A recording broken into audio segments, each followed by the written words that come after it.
할렐루야. 오늘 또 주 안에서 복되고 평안한 성일이 되어지시기를 주의 이름으로 축복합니다. 날이 점점 더워집니다. 여러분들이 특별히 건강에 유의하셔서 강건하게 되시기를 축복합니다. 이 세상은 우리가 알든 모르든 인정을 하든 인정을 하지 않든 간에 이 세상은 하나님이 지으셨고 그 하나님이 세상을 운영하고 계신 것을 믿으시기 바랍니다. 그래서 하나님이 지으신 세상을 운영하실 때에 창조의 질서를 따라서 운영을 합니다. 그 창조의 질서 가운데 하나가 우리가 날마다 숨 쉬면서 살고 있는 공기입니다. 이 공기는 구성 요소가 질소가 78%, 산소가 21%, 나머지 1%는 수소나 이산화탄소나 아르곤이나 메탄 등으로 구성이 되어져 있습니다. 그래서 사람이 숨을 쉬려면 산소 따로 질소 따로 이렇게 개체의 원소를 들여 마셔서 숨을 쉬는 게 아니고 산소와 질소가 결합이 되어져 있는 공기를 우리가 마셔야 우리의 생명을 유지할 수 있고 호흡을 할 수가 있습니다. 믿습니까? 마찬가지로 우리 신앙도 성경 구절 몇 구절 가지고 우리가 신앙생활을 하는 것이 아니고 살아계신 하나님을 인격적으로 만나서 그 하나님을 우리가 먹고 마셔야, 내 살을 먹고 내 피를 마셔야 살 수 있다 말씀하신 것처럼 우리의 신앙도 온전해질 수 있음을 믿으시기 바랍니다. 만약에 산소와 이 질소의 비율이 깨어지면 어떻게 되겠습니까? 만약에 산소가 21%가 아니라 25%가 되면은 어떤 현상이 생기는가 하면 누군가가 아침밥을 짓기 위해서 가스레인지 불을 탁 켜면 그 순간 모든 연소할 수 있는 모든 것이 폭발적으로 다 불타고 말 겁니다. 순식간에 지구가 멸망할 겁니다. 반대로 우리의 산소가 21%가 아닌 17%나 8%가 되면은 여러분들은 오늘 저녁에 주무시면 내일 아침에 깨어날 수가 없을 겁니다. 다 질식사해서 죽고 말 것입니다. 이처럼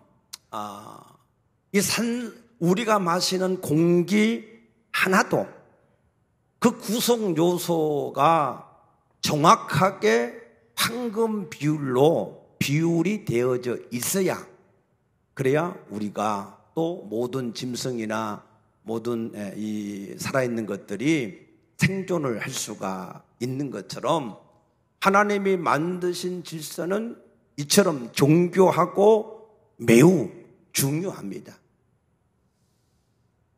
제가 그전에 중국 영길에 자주 다녔는데 중국의 영길에 있는 우리 조선족 그 목회자들을 양육하기 위해서 훈춘성 또 영길 또 뭐 이 여러 가지 이 지역으로 많이 다녔는데 그랬는데 이 영길에 가면요 석탄을 너무 많이 떼가지고 그래가지고 석탄의 그 매스끄러운 아주 매캐한 그런 냄새가 아주 코를 진동하고 그 매연이 얼마나 많은지 하늘이 안 보여요.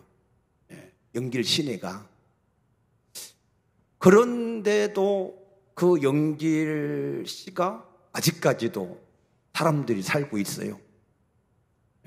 어떻게 그게 가능할까요?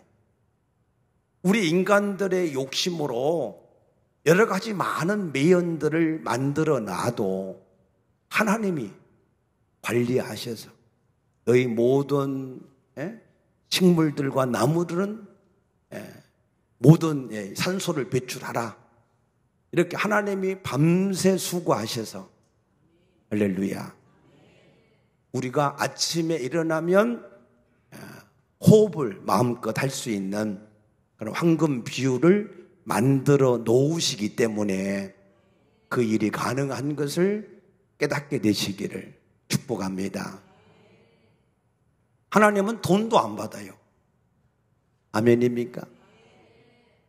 그러면 하나님 앞에 뭐 해야 되겠어요? 감사라도 해야지. 그렇지요? 그런데 감사도 하지 않고 산다면 은혜를 원수로 갚으면 안 되잖아요. 은혜는 감사로 갚아야 더 큰 은혜가 우리에게 주어지게 될 줄로 믿습니다. 이와 같이 모든 일에는 이 기본 질서가 잘 갖추어져야 그 안에서 생존하고 번성할 수가 있습니다. 이 기본 질서가 잘 갖추어져 있지 않으면 거기에서 더 이상 생존도 번성도 할 수가 없습니다. 예를 들면 우리 인간도 마찬가지예요. 창세기 2장 7절에 보면은 하나님이 우리 인간을 지으실 때 흙으로 사람을 지으시고 생기를 그 속에 불어 넣으심에 생영 살아있는 사람이 되었다라고 말씀하셨습니다. 이것을 좀 더 구체적으로 전도서 12장 7절에서는 흙은 여전히 땅으로 돌아가고 영은 그것을 주신 하나님께 돌아간다 그랬습니다. 우리 육체는 우리 영혼을 보호하는 그릇입니다. 그래서 우리의 영혼이 육체를 떠나면 흙은 더 이상 존재 가치가 없는 거예요. 그래서 그냥 흙에서 왔으니 흙으로 돌아가 버리는 것입니다. 그게 끝입니다. 그런데 우리의 영혼은 어디에서 왔다고요? 하나님께로부터 왔습니다. 그래서 하나님께로 가는 것입니다. 그런데 하나님께로 가서 뭘 하느냐? 요한계시록 20장 13절에서 15절 말씀 보면 심판을 받는다. 무슨 심판이냐? 하나님의 보좌 앞에 있는 생명책의 심판과 행위록책의 심판을 받습니다. 그래서 누구든지 이 생명책에 이름이 없는 자는 둘째 사망 불못에 던져져서 거기서 영생을 하고, 생명책에 이름이 있는 사람은 하나님이 만드신 천국에서 하나님과 함께 영생을 하는 줄로 믿으시기 바랍니다. 다시 말해서 우리 인간의 구조는 우리 인간의 본질인 영원히 존재하는 영혼이 본질이고, 육체는 그 영혼을 그냥 보호하는 보호체에 불과하기 때문에 본질이 아니다 그 말입니다. 그렇다고 해서 여러분들의 육체를 함부로 해서는 안 됩니다. 왜냐하면 영혼과 육체가 함께 있을 때 그것은 하나지 각각 따로 있는 것이 아니기 때문에 우리 육체도 우리가 잘 보호해야 될 의무가 있는 줄로 믿으시기 바랍니다. 그러나 본질은 영혼이 본질이라는 거예요. 그래서 요한 3서 1장 2절에 사랑하는 자야 내 영혼이 잘됨과 같이 범사가 잘되고 강건하기를 원한다 그랬습니다. 다시 말해서 우리 인간은 영혼이 잘 되어져야 범사하는 모든 일도 잘 되고 우리 육체도 강건하게 되어진다라고 하는 말씀입니다. 그래서 베드로전서 3장 3, 4절에 보면은 우리가 육체를 위해서 단장을 하는 것보다 우리 영혼을 위해서 단장하는 것이 하나님 앞에서 값진 일이다라고 말씀하셨습니다. 믿습니까?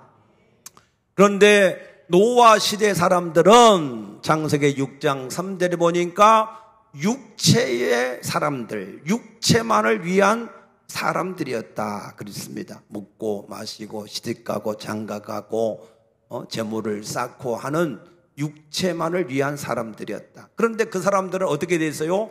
홍수의 심판 때에 모두가 다 멸망당한 줄로 믿으시기 바랍니다. 이것을 기억하라 라고 주님이 말씀하셨습니다. 그러므로 우리는 정리, 모든 것은 이 정리를 잘 해야, 정리정돈이 잘 되어 있어야, 그래야 모든 것들이 질서 있게 잘 돌아갈 수가 있습니다.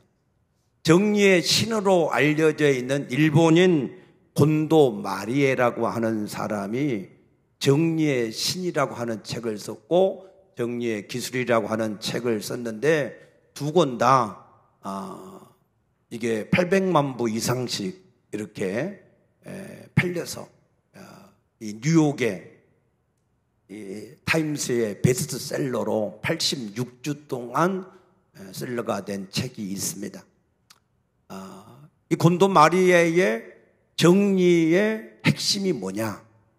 곤도 마리아가 말하는 정리의 핵심은 나는 무엇에 설레이고 무엇에 설레이지 않는가 하는 것에 따라서 모든 것을 구별한다라고 하는 뜻인데, 내가 무엇에 설레이는가 하는 것은 나 자신을 관찰하는 관점이라는 거예요. 관점.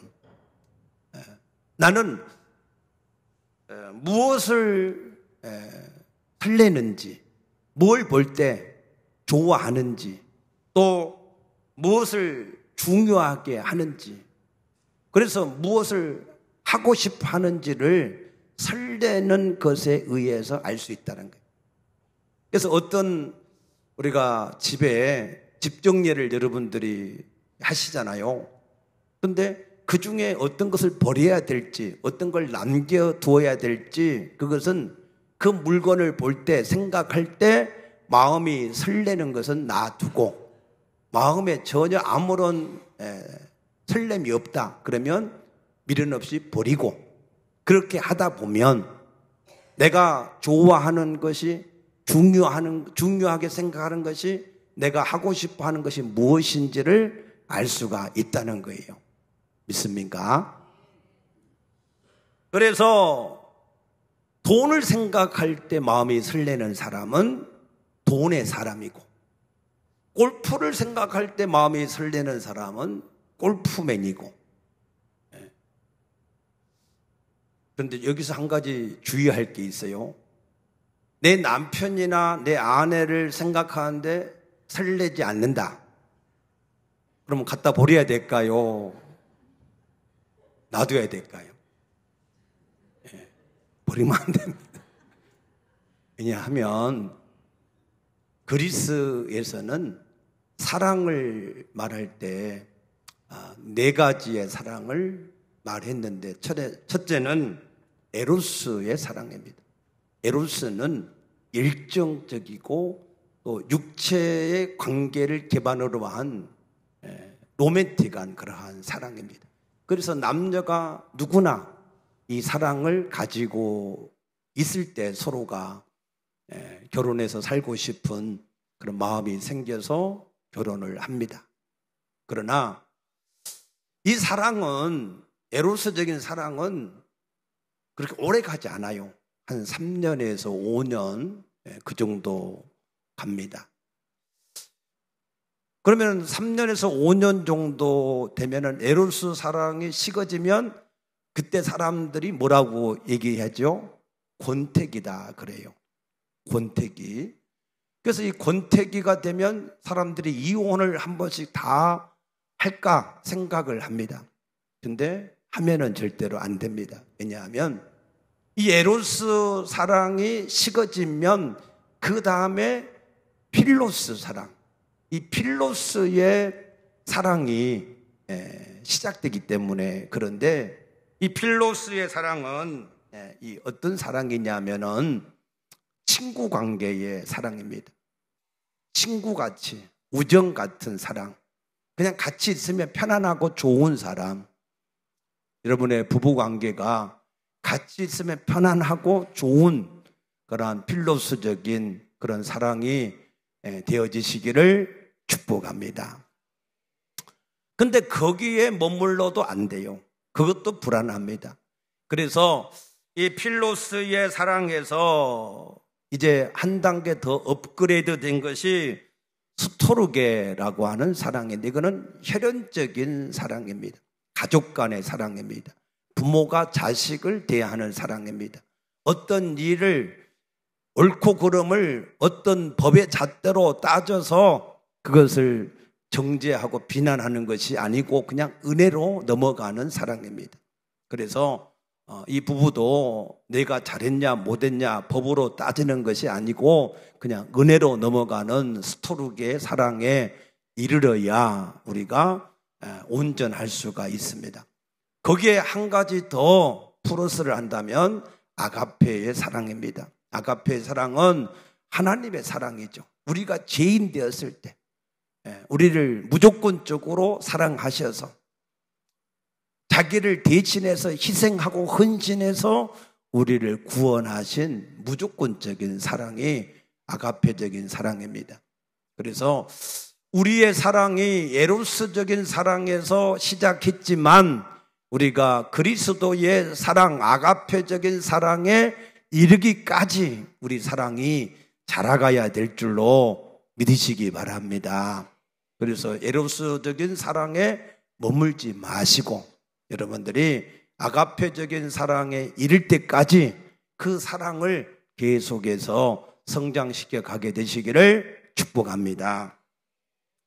그래서 오늘 본문의 말씀을 보면 히브리서 5장 12절에 때가 오래므로 너희가 마땅히 선생이 되었을 터인데, 때가 오래면 성장해서 무슨 신앙이 되어야 된다고요? 선생의 신앙이 되어야 하는데 너희가 다시 하나님의 말씀의 초보에 대하여 누구에게 가르침을 받아야 할 처지이다 라고 책망합니다. 우리의 신앙이 오래되면 이제 우리의 신앙이 초보적인 신앙을 버리고 가르치는 선생의 어린아이의 신앙에서 장성한 자의 신앙으로 성장되는 것이 정상이다. 아멘. 그래서 그리스도의 초보를 버리고 교훈의 틀을 다시 닦지 말고 완전한 대로 나가야 된다라고 권면하고 있는데, 저는 그리스도의 초보를 온전히 닦아야 된다라고 생각합니다. 그리스도의 초보를 완전하게 닦지 못하고 그리고 나가면 무너지게 되어 있습니다. 어떤 건물이든지 초보, 기초가 튼튼하지 않는데 건물을 자꾸 올리면 하중을 견디지 못해서 무너집니다. 우리 신앙도 그리스도의 초보가 제대로 안 되어 있는데 자꾸 뭔가를 막 봉사도 하고 책임도 지고 뭔가 하라고 그러면 처음에는 자기의 인간적인 열심을 가지고 하다가 나중에 다 무너져서 그 신앙 자체가 버리게 되는 그러한 일이 생깁니다. 이 기초가 무너지면 어떤 일이 생겨나게 되느냐. 6절에 하나님의 아들 예수를 다시 십자가에 못 박는 그런 일이 되어지는 것이고, 그리고 땅이 비를 흡수해서 채소를 내면 그 땅은 계속해서 하나님께 복을 받는 땅인데, 만약에 열매가 채소가 아니라 가시와 엉겅퀴를 내면 버림을 당하고 저주함에 가까워서 그 마지막이 불사람이 될 것이다 그랬습니다. 우리 신앙의 기초가 이게 튼튼하게 완전히 잘 세워져 있지 않으면 또다시 예수를 죽이는 자, 또다시 하나님께 복을 받기보다는 저주에 가까운 그런 사람이 될 수가 있다라고 하시는 말씀입니다. 그러므로 우리가 뭐 해야 돼요? 그리스도의 도의 초보를 분명하게 다지고 가야 된다. 아멘입니까? 그런데 예를 들어서 이 복음이라고 하는 것을, 그리스도 도의 초보를 코끼리에 비유를 하면, 자, 코끼리를 딱 한번 보여줬어요. 처음에 제일 먼저 뭐부터 볼 것 같아요? 코끼리 코만 봐요, 코만. 그러면서 자기는 코끼리를 다 봤다 생각해. 그래서 코끼리에 대해서 얘기하면 나는 코끼리를 다 안다, 이렇게 착각을 해가지고 더 이상 들으려고 하지를 않아요. 그러면 코끼리 코만 보고 코만 아는 사람의 신앙을 가지고 그 사람이 온전하게 코끼리를 안다고 할 수 있느냐? 그럴 수 없습니다. 하나님의 진리는요, 계시, 보일 게 열시, 하나님이 보여주어서 알려줘야만 우리가 알 수 있어요. 그런데 이 계시는 점진적인 계시예요. 점진. 한꺼번에 그냥 다 보여주시는 게 아니에요. 왜? 감당이 안 되니까. 그러니까 하나님이 하나하나 보여주시는 거예요. 그래서 여러분들이 이 그리스도의 초보를, 이거를 하나하나 계속해서 이거를 코끼리를 계속 봐야 돼요. 코끼리를 계속 보면 뭐가 보여요? 코만 있는 게 아니라 머리가 있네? 머리에는 눈도 붙었고, 이게 귀도 붙어 있고, 입도 있고. 근데 그것만 있는 줄 알았는데 보니까 뭐가 있어요? 또 다리도 있고, 또 발톱도 있고. 그것만 있는 줄 알았더니 보니까 또 꼬리도 있고. 그래서 코끼리를 다 알았는가 싶은데 또 보니까 뭐가 있어요? 코끼리가 먹는 이 먹이가 뭔지 알고, 코끼리가 가지고 있는 힘이 뭔 줄 알고, 이 코끼리가 어떻게 이거를 다루어야 힘을 쓰는지도 알고. 끝이 없어요. 맞습니까? 근데 여러분들이 코끼리의 코만 보고 나는 다 코끼리를 안다, 그렇게 생각하고 사도행전 17장 21절에 아덴 사람들처럼 새로운 지식만 계속해서 쫓아가려고 하면 그 신앙이 성장할 수가 없습니다. 그래서 빌립보서 3장 1절에 사도 바울은 내가 너에게 같은 말을 쓰는 것은 내게 수로움이 없고 너에게는 안전하니라 그랬어요. 아멘입니까? 그래서 같은 말은 그리스도의 초보야, 초보. 이 초보를 계속해서 보여주고 또 보여줘야, 그래야 코만 보던 사람이 머리도 보고, 머리를 본 사람이 다리도 보고, 몸통도 보고, 꼬리도 보고, 먹이도 알고, 힘도 알고, 그것을 이용할 줄도 알고, 그렇게 되는 것처럼 이 복음도 그렇다 그 말입니다. 그러면 가장 기초, 신앙의 가장 기초가 뭐를 지금 말하는 거냐? 오늘 본문에는 6가지를 말했어요. 첫 번째는 죽은 행실을 회개함과, 그 다음에 하나님께 대한 신앙과, 그 다음에 세례와, 그 다음에 안수와, 그 다음에 죽은 자의 부활과, 그 다음에 영원한 심판에 관한 교훈이다 라고 말씀했습니다. 그러면은 이 모든 것이 각각 따로인 거냐? 아닙니다. 예수가 한 몸이듯이, 코끼리가 하나의 이 몸이듯이 이 하나님의 복음도 하나로 되어 있어요. 하나로. 그러면은 가장 기초 중에 기초가 뭐냐? 죽은 행실을 회개하는 것. 죽은 행실이 뭐겠습니까? 죽었다라고 하는 것은 소멸되고 없어진다는 말이 아니고 분리를 말합니다. 그러므로 죽었다고 하는 것은 뭐예요? 하나님, 생명 되신 하나님과 분리가 된 상태, 그것을 죽었다라고 성경은 표현합니다. 그러면은 뭐 때문에 하나님과 분리가 됐어요? 죄 때문에. 무슨 죄 때문에? 하나님을 주인으로 섬기지 않고 자기가 주인 되려고 하는 죄 때문에. 그래서 그로 인하여서 모든 문제가 우리 인간에게 계속해서 생기고 있는 것이 사실입니다. 그러면 회개는 뭐야? 회개. 그러면 하나님께 돌아와서 다시 하나님을 내가 주인으로 모시고 살겠습니다 하는 것이, 그것이 회개입니다.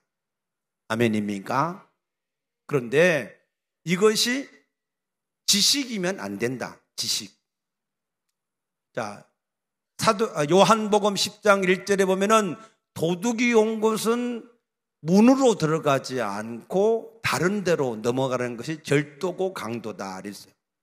그러면서 예수님, 나는 문으로 들어간다. 양의 문으로 들어간다. 그 말은 하나님의 성령이 우리 안에 들어오시는데 인격적으로 들어오신다 그 말입니다. 사단 마귀처럼 틈만 있으면 비집고 들어와서 우리를 지배하는 게 아니고, 성령님은 인격의 하나님이시기 때문에 우리에게 들어올 때 우리가 공식적으로 초청을 해야 들어오시는 거예요. 아멘입니까? 잘 들으셔야 될 것은, 성경에 보면 사도행전 8장에 보면은 빌립이 사마리아에 가서 복음을 전할 때에 사마리아에 있는 더러운 귀신들이 많이 떠나가고 중풍병도 치료되고 못 걷는 사람도 낫게 되는 그런 현상들이 있었다 그랬어요. 그러나 사마리아 사람들에게 아직 한 사람에게도 성령이 내리신 적이 없다. 사도행전 9장에 보면은 사도 바울이 다메섹을 지나갈 때 하늘에 빛이 비추었고 음성이 들렸고 그곳에 놀라운 그러한 일들이 이루어졌는데, 그것이 하나님의 성령이 사도 바울에 들어간 것이 아니고 아나니아를 통해서 예수님을 진실로 영접할 때 하나님의 성령이 사도 바울에게 내주가 된 줄로 믿으시기 바랍니다. 그래서 가장 기초, 죽은 행실을 회개하는, 그래서 하나님을 떠나서 마귀의 종으로 살아가던 그 사람이 하나님 앞에 돌아와서 회개를 하려면 하나님께서 내 죄를 담당하러 보내주신 예수, 그 예수를 하나님의 아들 그리스도로 믿으시고, 나를 창조하신 하나님과 내 죄를 담당하신 구세주로 믿으시고, 성령님을 우리가 주인으로 영접하셔야 돼요. 누구로? 주인으로. 아멘입니까? 그러면 한 가지 질문. 성령님이 내 안에 정말로 들어오시라고 해서 영접한 사람과 지식으로 그렇게 아는 사람과의 차이가 뭘까요? 지식은요, 아무리 지식을 많이 가지고 있어도 그게 구원이 아닙니다. 구원이 될 수 없어요. 디모데후서 3장 7절 보니까 항상 배우나 진리에 이르지 못한다 그랬어요. 지식은 진리에 이를 수 없습니다. 그래서 하나님의 성령이 내 안에 들어오시는 게 구원이고 하나님 자녀가 되는 것이고 하나님의 나라를 상속받는 사람인데, 그런데 과연 하나님의 성령이 내 안에 들어오셨는가? 지금 나와 함께 하시는가? 그것에 대한 점검, 그 점검을 어떻게 할 수 있느냐? 스스로 점검을 해보세요. 오늘 아침에 일어나셨을 때 성령님, 지난밤에 잘 자게 해주셔서 감사합니다. 오늘 주일인데 딴 데 바쁜 일이 있는데도 내가 거기 안 가고 주의 말씀대로 가서 예배 드리겠습니다. 성령님, 나를 인도해 주세요. 또 아침을 드시면 아침을 주셔서 감사합니다. 잘 먹고 힘을 내어서 주의 말씀대로 순종하게 해주세요. 이렇게 교제를 하고 오신 분은 성령이 계시는 분이고, 아멘. 아무 생각도 없어요.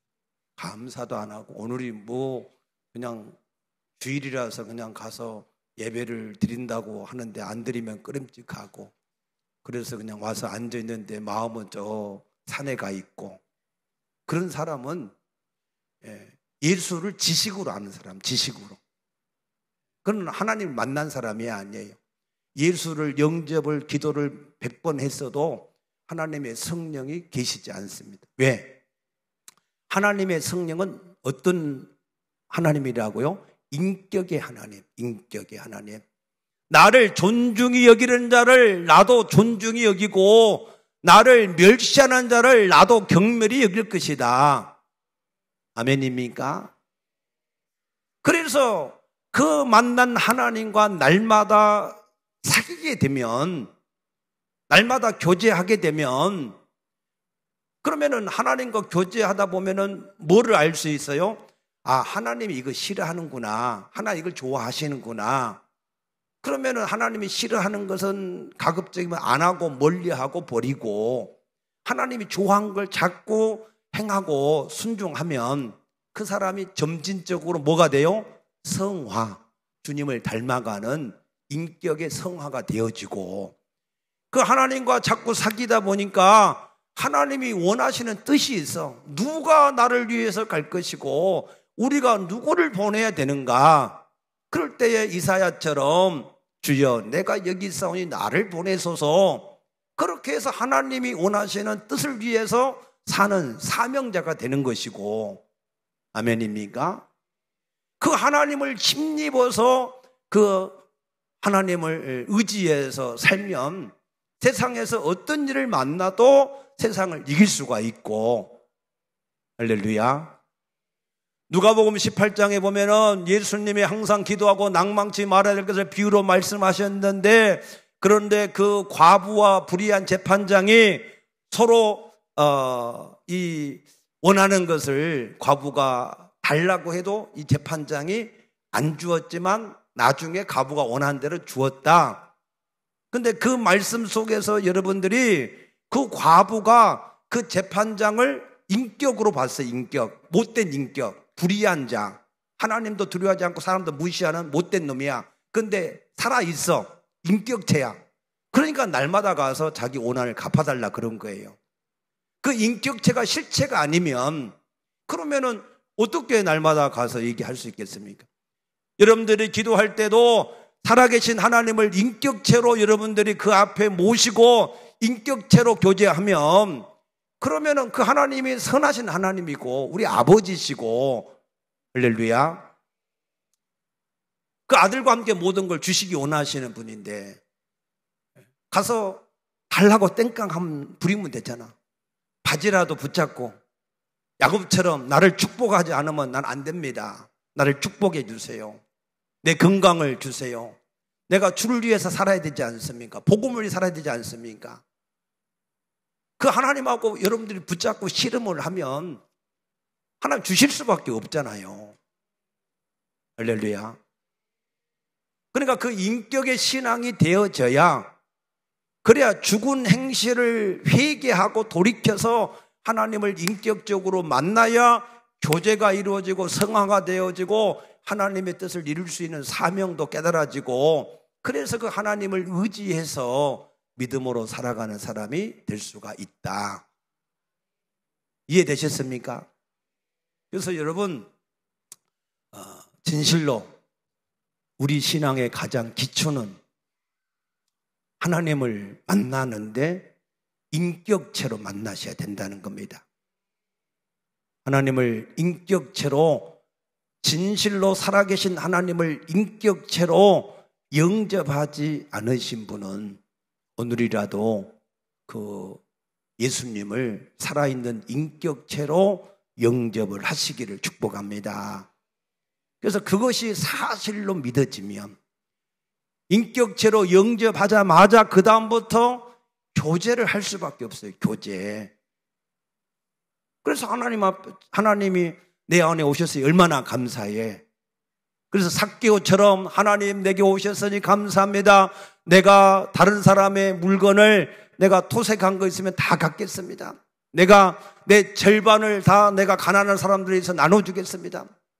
즉시 살아계신 예수님이 자기 집에 실제로 들어오니까 삭개오에게 그런 기쁨과 감사와 그런 변화가 일어났던 것처럼 우리 삶도 그렇다 그 말입니다.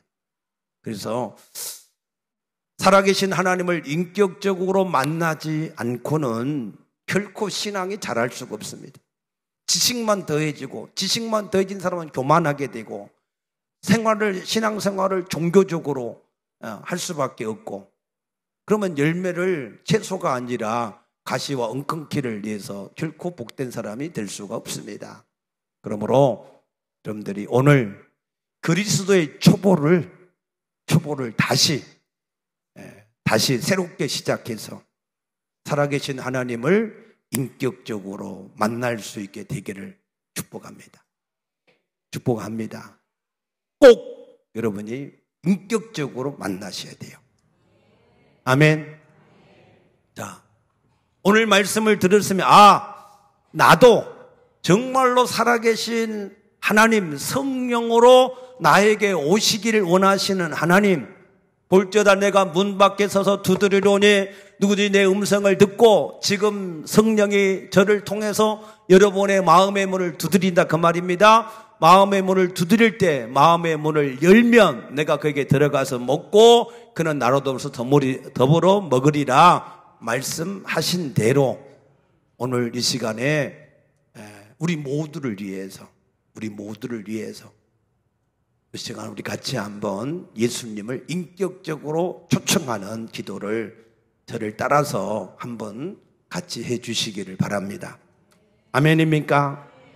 기도하십시다. 예수님, 제가 지금까지 예수님이 누구신지 잘 알지 못해서 예수님을 나를 창조하신 하나님과 내 죄를 담당해 주신 구세주로 믿지 않고 살아온 죄인입니다.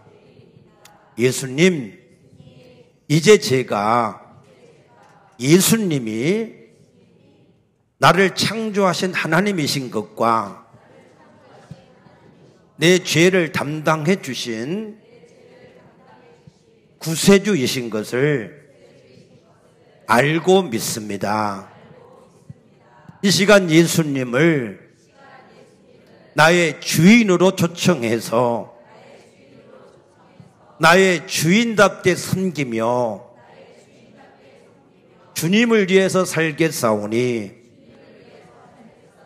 예수님, 지금 제게 성령으로 오셔서 나의 하나님과 나의 구세주가 되어주세요. 예수님 이름으로 기도드립니다. 아멘. 좋으신 아버지, 감사합니다. 오늘 우리를 찾아오신 예수님을 진실로 살아계신 하나님으로 인격적으로 영접하게 하셨사오니 감사합니다.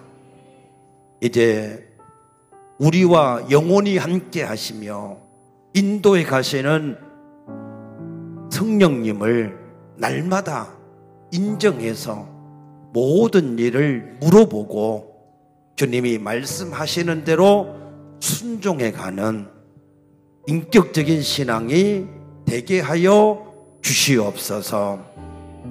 감사하며 예수님 이름으로 간절히 축복하며 기도드리옵나이다.